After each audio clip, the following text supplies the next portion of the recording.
Alright, standard deck take 2. This one, to set a low bar, will likely be marginally more successful than the Teamer Mutate deck we just played, because this deck does at least have some aggressive draws. So we're basically mono red elementals here, with some Chandra sweetness at the top end, splashing the double green Orphanguard to power up all of our elementals. And the mana's like good-ish. One thing that's really cheeky in this deck that I like is we're playing 4 Sacred Foundries here to facilitate this splash, because this is a green white card, which is hot. I like that piece of, we're kind of like making this super easy to cast like that. And then there are still basic forests in the deck, because the sideboard's got some Ceratops and some Questing Beasts in it for when we want those effects against things like Flash. So let's go ahead and pop out into some matches with this one, and hopefully play some reasonable games and run some people down.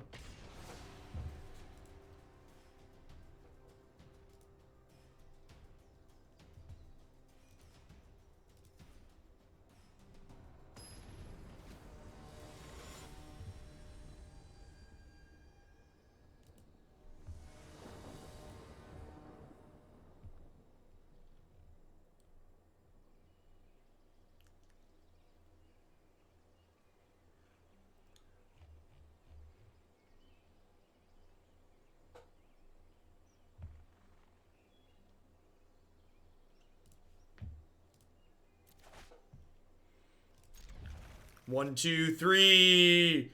It's just curvamentary. What could it be?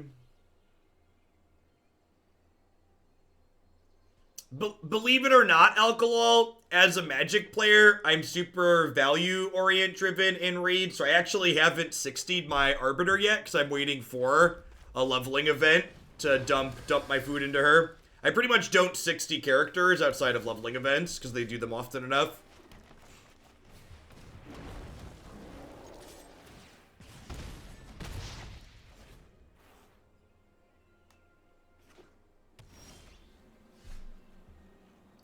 Huh?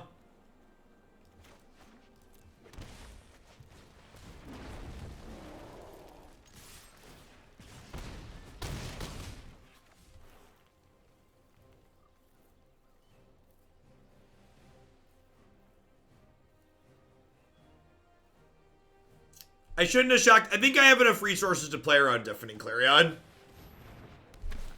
I think I have enough resources to play around Clarion here. So I should.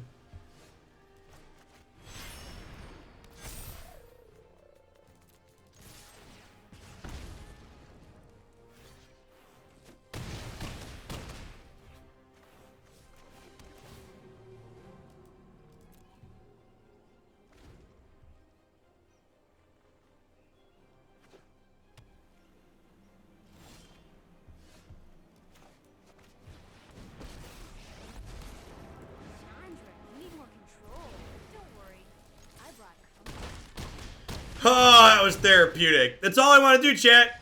All I want to do is attack people. If I play a deck on... I honestly think that the only reason aggro decks are putting up any results in this format is because a lot of the decks are just so super miserable, and it's just therapeutic to just curve. Just like real decks that have curves are therapeutic, chat. And it feels good. The Mutate deck goes as expected. Yes. Okay, so I'm boarding in Redcap Melee here, by the way, because I assume our opponent is playing Jeskai Winota. I think I'm going to trim these Embercleaves. Let's trim one Chandra. Let's do this. Let's trim Thunderkin Awakener, actually, and not Chandra.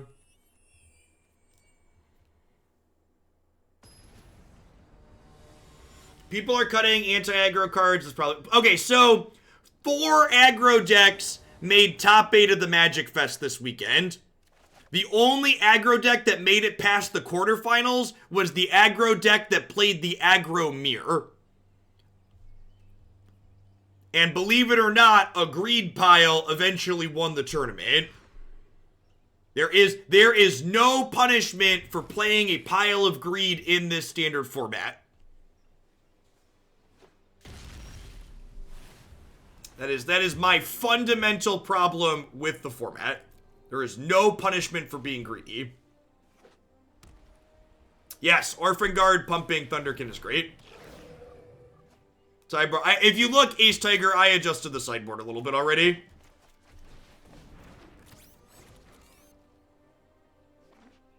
At a glance, it seems fine, though.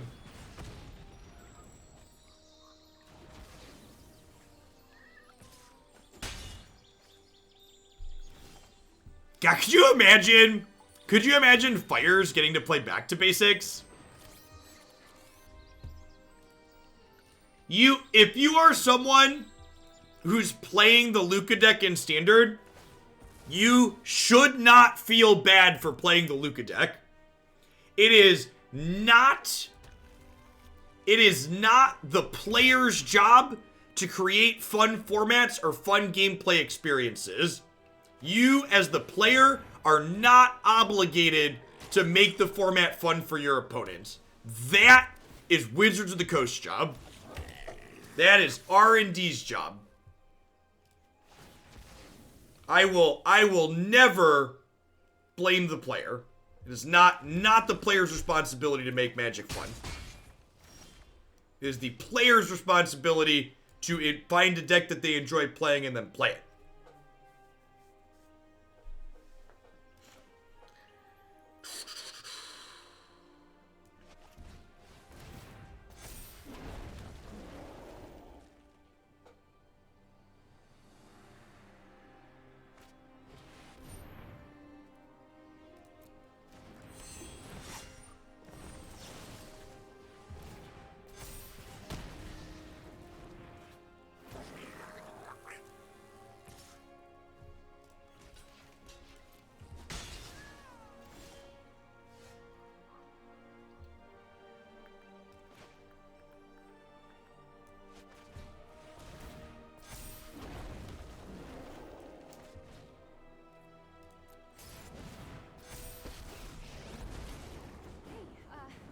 Chandra.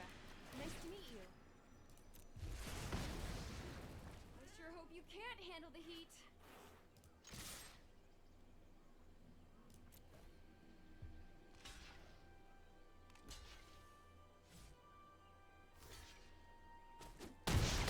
They have a sweeper? Jumps instead of trading implies they have some kind of sweeper, right? Wild! Just deafening Clarion in your creature deck. Sure, why not?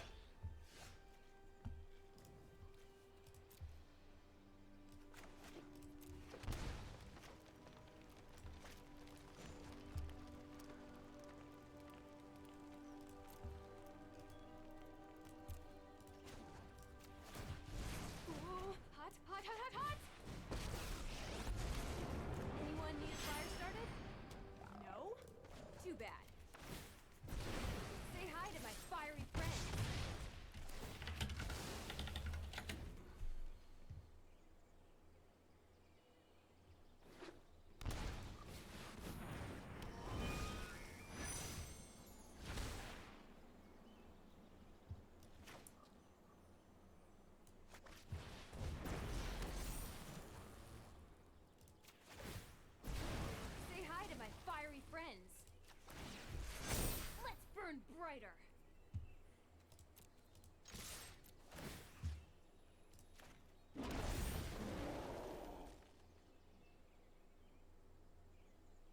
Are they dead? I think they're dead, right? Alright, I'm into it. I'm down. I'm down with the elementals. I'm down with the elementals.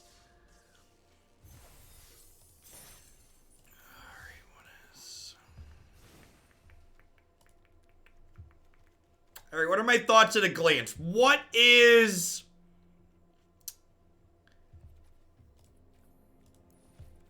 are 1 mana creatures we can play? That's it? That's it? That's so depressing. I understand why we don't have another 1 mana creature. This is the only 1-drop we can play? That's really sad.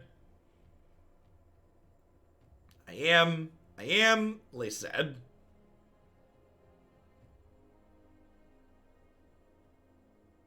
Yeah, the mana doesn't really... We only have 8... We only have 8 green lands on one.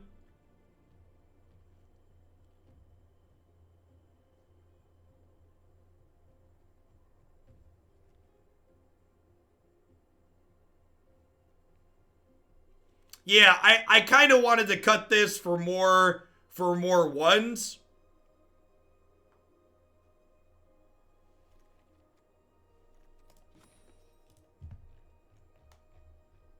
I don't know. Let's play some more games as is, and we'll see how we feel after some more games.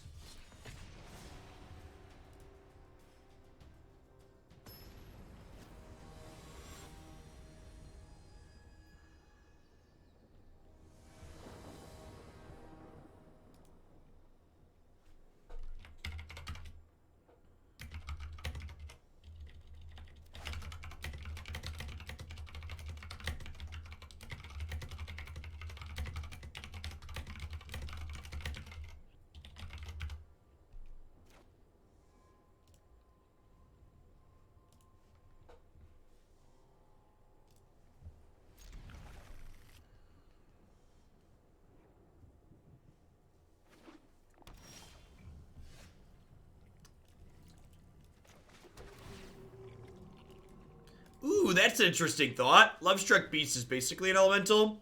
And we do have a number of things that kind of work with Lovestruck Beast.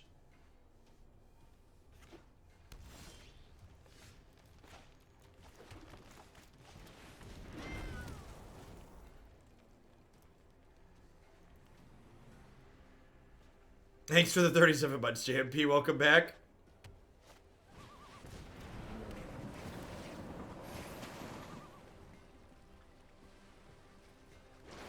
Yeah, Beast seems neat.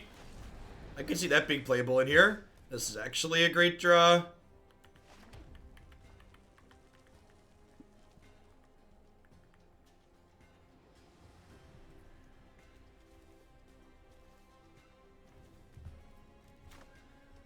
I just do this turn. I think I do this turn. And then next turn I could go Trailblazer into Orphanguard, attack for a bunch.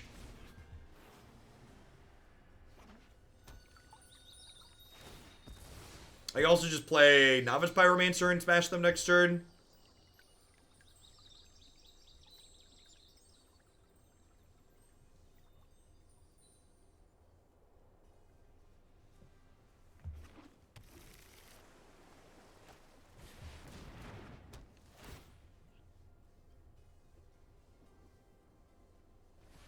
Yeah, the Lords and Chandra don't pump the human token. It's correct. And you're not always going to have a Lord out, too, in the event that they kill your human token is a real thing.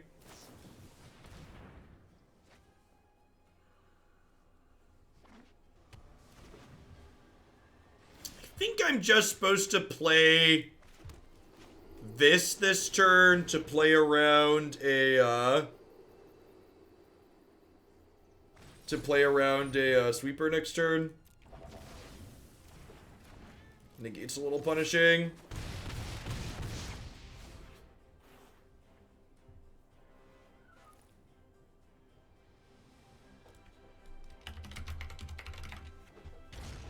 So again, if you're going to recommend a card for a deck that we're playing, I'd encourage you to tell me why your recommendation is smart. Tell me what problem you think my deck is having and how your recommendation tries to solve it. For those of you that are coming in late, the issue that we feel like we've identified at the moment is that our deck doesn't have enough good 1-drops in it. So we've been brainstorming potential good 1-drops to play in this deck. Again, that's identifying a problem and then trying to find a solution to that problem, which in my opinion is the appropriate way to brew and tune and optimize decks in Magic the Gathering.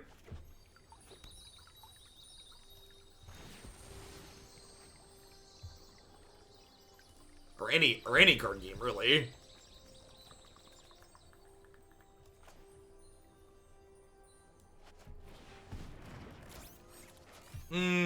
I should have fetched another forest there, huh? Because I can't Trailblazer and Orphanguard next turn the way I fetched.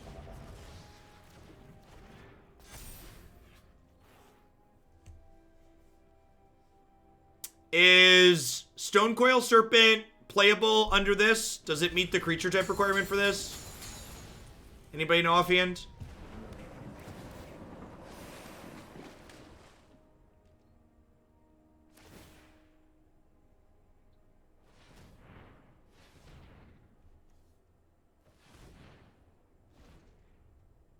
No, it's a snake. Just a snake. And we're dead, right? I can't beat this card. Can't beat that either.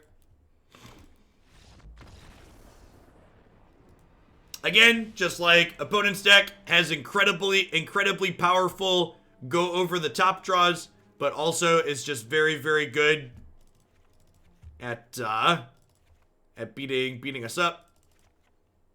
Even though it has incredibly powerful go over the top draws. I'm gonna board in Ceratops and Cindervines here, I think. Trim, Scorcher, and Pyromancer. When I trim my more expensive spells against their counter spells, Scorcher's also not great against Flame Sweep. Maybe I'm supposed to trim some Embercleaves here. I probably still have plenty of creatures for it. Let's leave the Cleave in for now.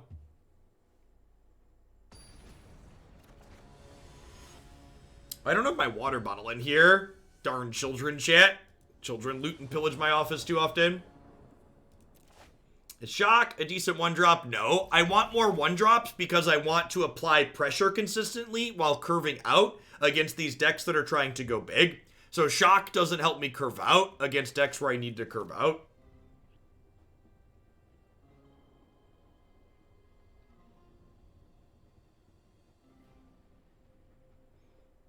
After this match, I'm pretty sure it's just outside just outside my door. I believe Jake took it to get a drink the other day.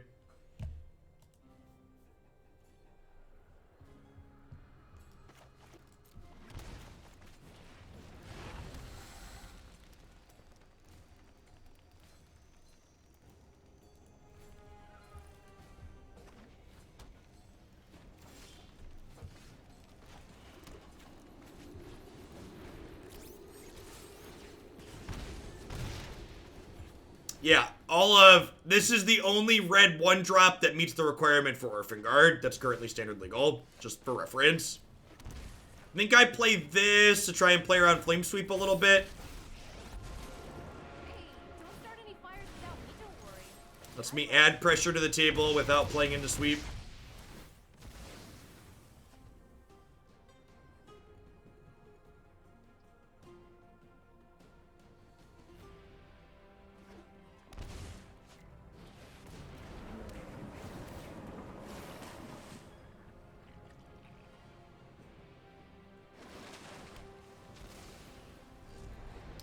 Satyr's Cunning.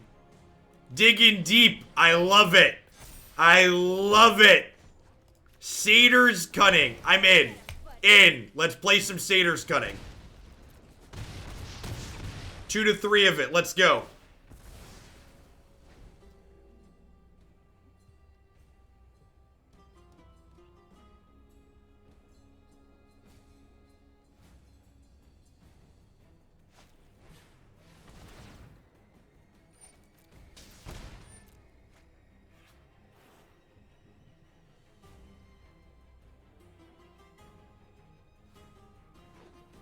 Satyr's Cunning, what a pioneer challenge. That's all I'm saying.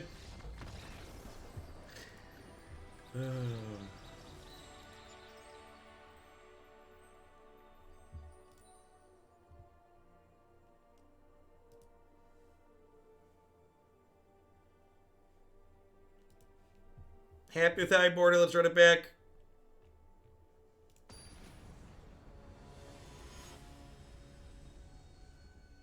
Yeah, so if you look at our mana base, Tizimat, we only have 8 lands that cast Healer of the Glade on one. If Healer of the Glade casts for Mountain, I would snap it off. But again, real mana base considerations to curving out.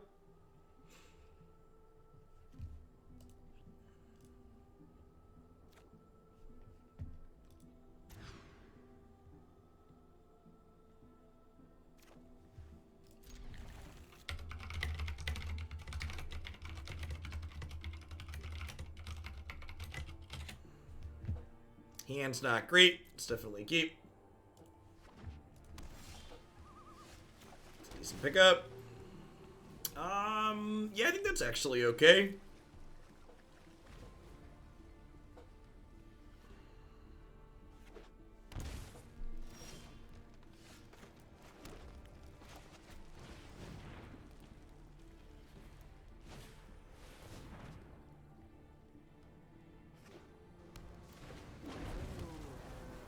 Appropriate use of hand sucks keep. Big agrees.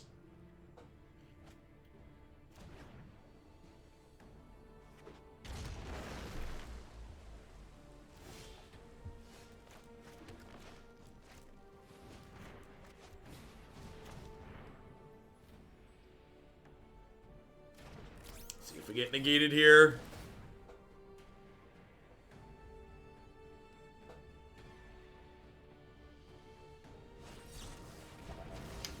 Brutal. We're gonna untap and sweep our board and just leave us with very little. And I'll be up on the YouTubes later, Katsu. Have no fear, the YouTubes is here.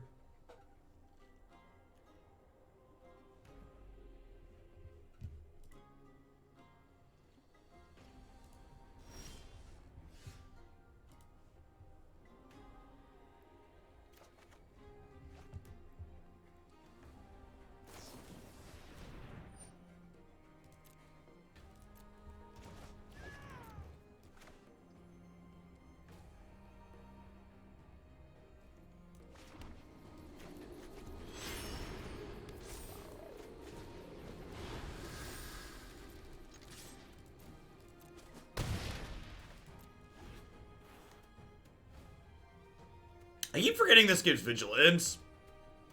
And then under the sweeper, we could have a shot here.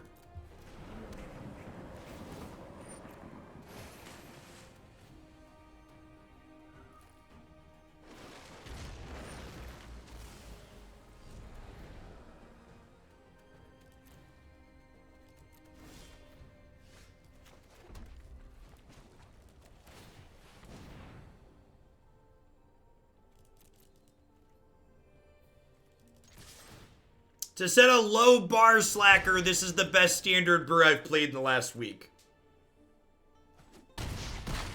I want to make it abundantly clear that that bar is not something you could limbo under. Just for abundant amounts of transparency. I'm not sure a professional limboer could get under that bar, but easily best standard brew we played in the last week.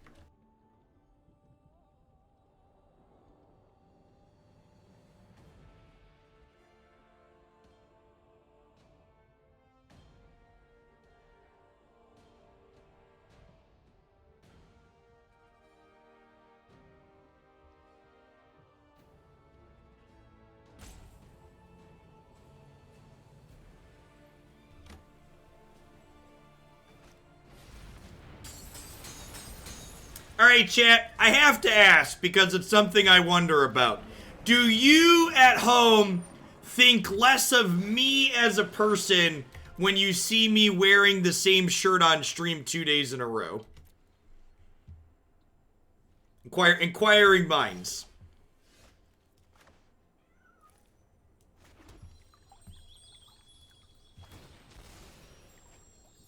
Not something we notice. Yes, but not because of the shirt. Harsh but fair.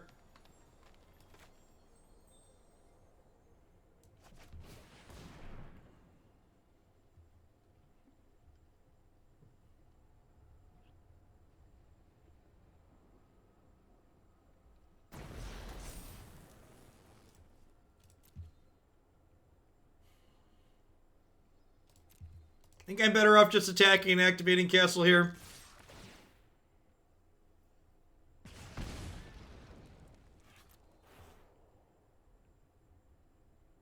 Chad hasn't taken a shower in 4 weeks. When I binge YouTube videos, I occasionally note when decks were on the same day based on what you wear.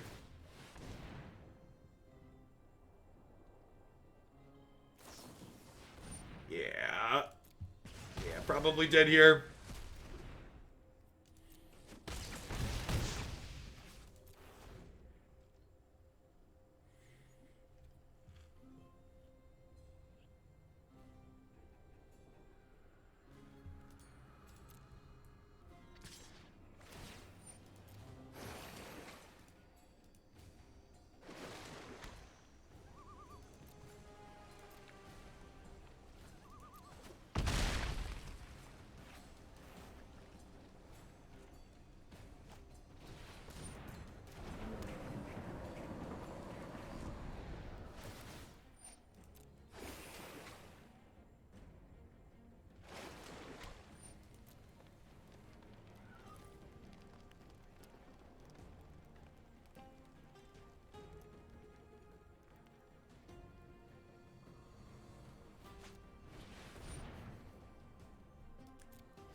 Again, there is no punishment in this format for however possibly greedy you think you can make your deck.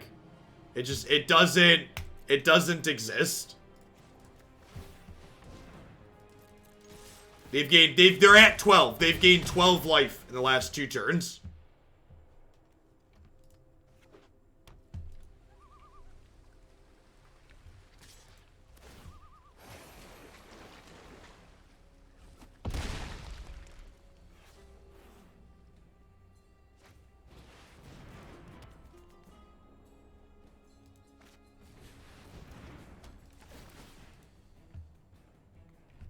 Oh, and then we die to an expansion explosion. Yeah.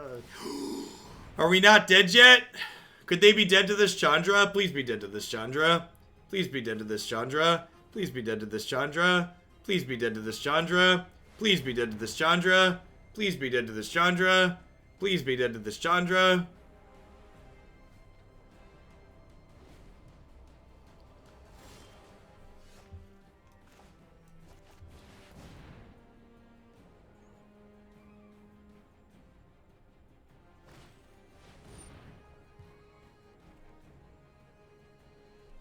They're not dead to this, right?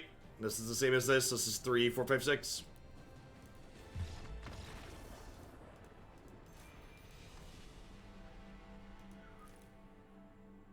This is, yep. Again, just to highlight. I really wish aggressive decks were good. I would be genuinely surprised if the aggressive decks that have been putting up results in some of these tournaments are not doing so by sheer force of numbers of people playing them.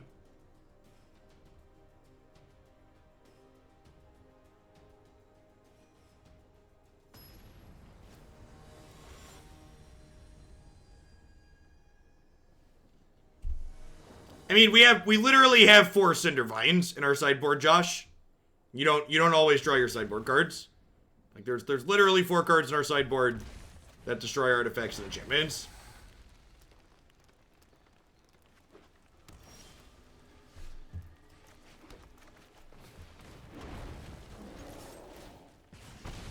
Yeah, that's a big problem with aggressive decks in this format. Past just all of the incidental life gain, all of these other decks get to play, your 1-drop slot just being incredibly weak is a big deal.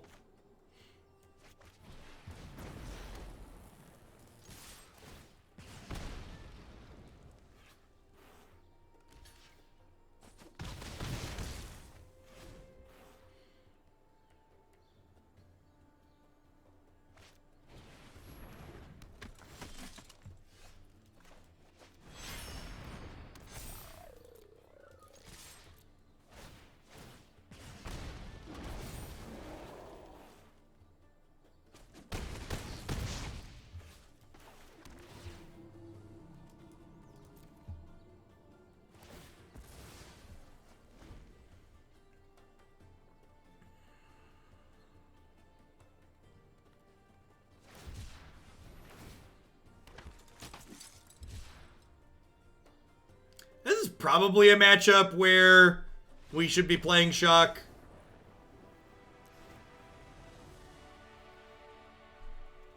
These should probably just be some Shocks. Is this actually a viable aggro deck? No, I don't think so. Like, again, the games we're winning are games where our opponent's not doing anything good. Like, again, think about the Wilderness Reclamation matchup we just played where they dumpstered us. Where Uro just, like, took us and punched us in the throat. Like, and again, part of what keeps Magic going, even in times like this, is there's a lot of variance in this game, right? And even when there's decks that are really overbearing, not everybody's playing them. People are still showing up with decks like what this opponent is playing.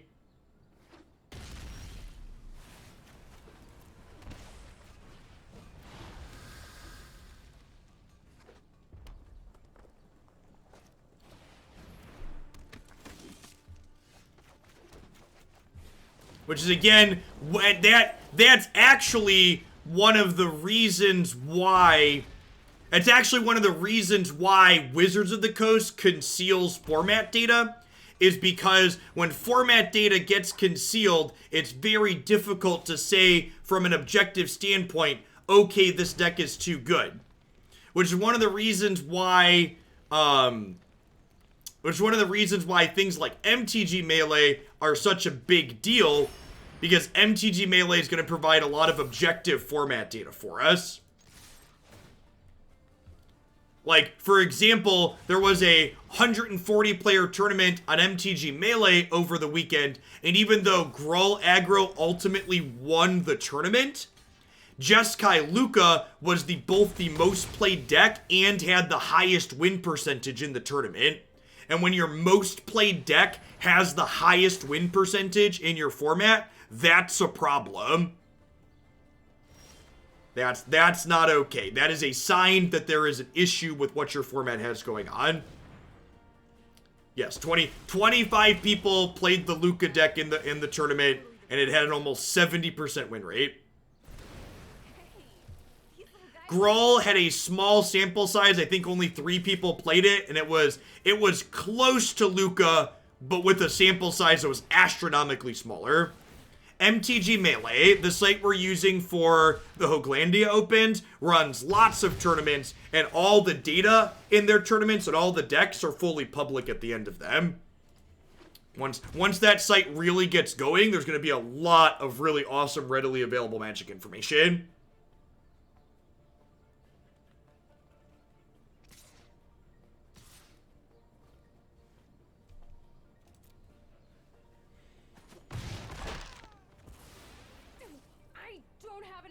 Right now.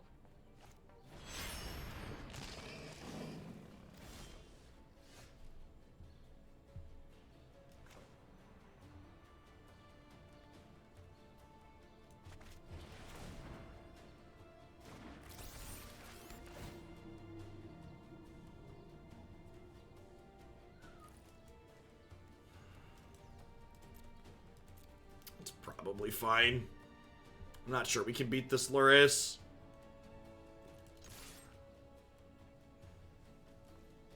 Well, so Wizards of the Coast was able to stop Goldfish from farming data because Goldfish was farming data out of the MTGO client directly, and Wizards ultimately removed the ability from the Moto client to farm data in the way Goldfish was farming data.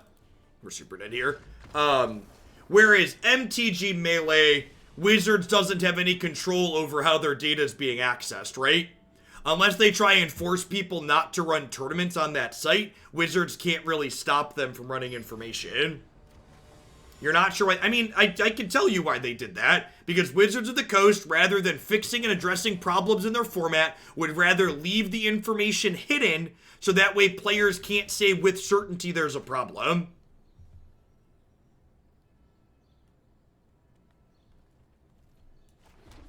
Thanks for the 19 months.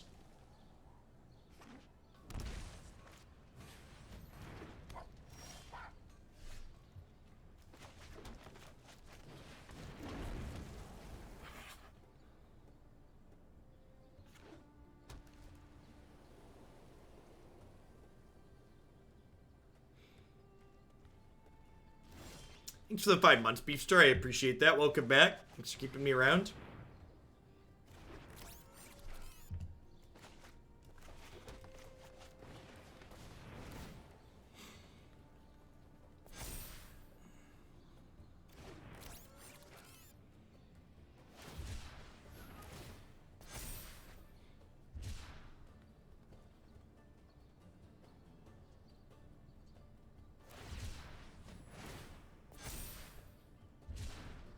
Yeah, but they can put pressure on them, Kenix, right? Like they can tell them, okay, if you keep doing this, we're not gonna give you X, Y, or Z, right? That's how it works, right? Like, you're saying Wizards can't tell an F&M not to publish their results, but Wizards could say, hey, if there is a big F&M pumping out a lot of data, Wizards could say, hey, if you keep doing this, you're not going to be able to sanction your F&M anymore. That's not going to be allowed. Things like that are possible.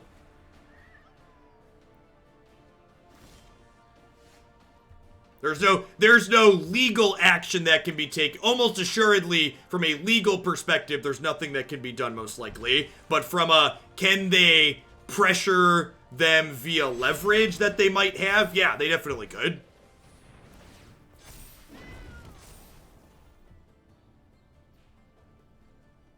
We'll give you a preview card and run sanctioned tournaments through you if you stop displaying data. Yeah, stuff like that too. It doesn't even have to be negative pressure. It could be, okay, we're gonna give you these bonuses we could give you. And I don't know if that's something they would do, right? Or like that's something Melee would consider taking.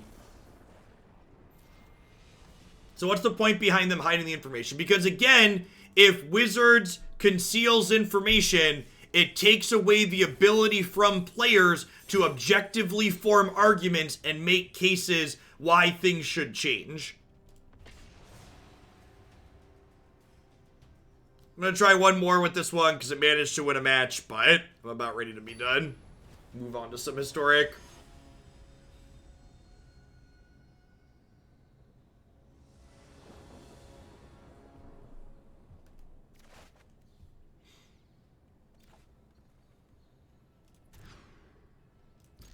And from a personal feelings perspective,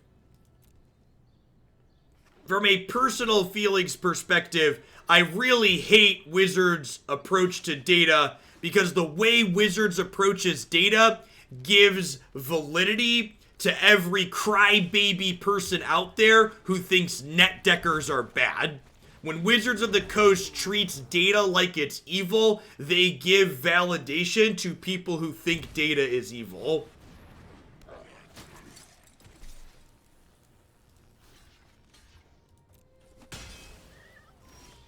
Did you ever play a tournament on Smash.gg? Running Magic tournaments on Smash.gg was god-awful. Smash.gg is a website that was very clearly made for not Magic tournaments, and MTG Melee integrates lots of really nice things that you want specifically for Magic tournaments. Oh, I should have put Creeping Trailblazer in instead of this, right? This can't attack.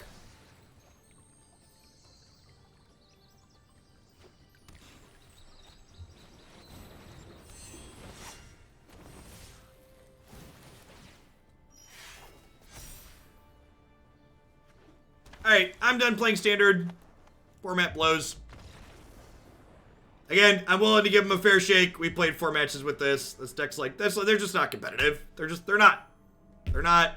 Cheat Agent of Treachery into play or go home. Play Wilderness Reclamation or go home. Play Teamer Adventures or go home. Yeah, it's just not fun. I wanna like, no, like, yeah, I just don't have words. I don't feel like I can be constructive with it. I'm just not enjoying myself, and I'm gonna instead play Magic in a way that I enjoy. And again, that's a good piece of advice to everybody out there. Whether it's Standard, Historic, Modern, Draft, Limited, Legacy, if you find yourself not enjoying a Magic format, just stop playing it. You don't have to sit there and complain about it on Twitter and complain about it on Reddit or random chats on Twitch. Magic isn't just one game. Magic is a rules engine that lets you play lots of different game modes. And if one game mode doesn't appeal to you or changes in a way you don't like, play a different one. Not every format has to appeal to every person. And I think there are some people that really like this Standard format, and more power to them. I'm just not one of them, so I'm going to play it a minimal amount for the commitments that I've made, and then we're going to move on from it until it changes. Thank you for the Tier 2 resub, TBS Coke. I appreciate the 11 months. Welcome back.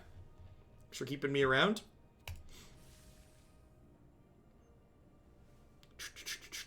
Alright, what are we doing? Gruul aggro? We are going to kick Grixis aggro, not Gruul. Grawl, I saw a red-green elemental. So I'm going to hit a quick ad roll while I get things set up and flipped over for the next deck. We're going to switch into what's currently my favorite format in Magic, Historic, for the rest of today's stream. And we're going to kick off with some Grixis aggro there. We'll be back in just a few minutes. Thanks for hanging out today, folks. Be back soon.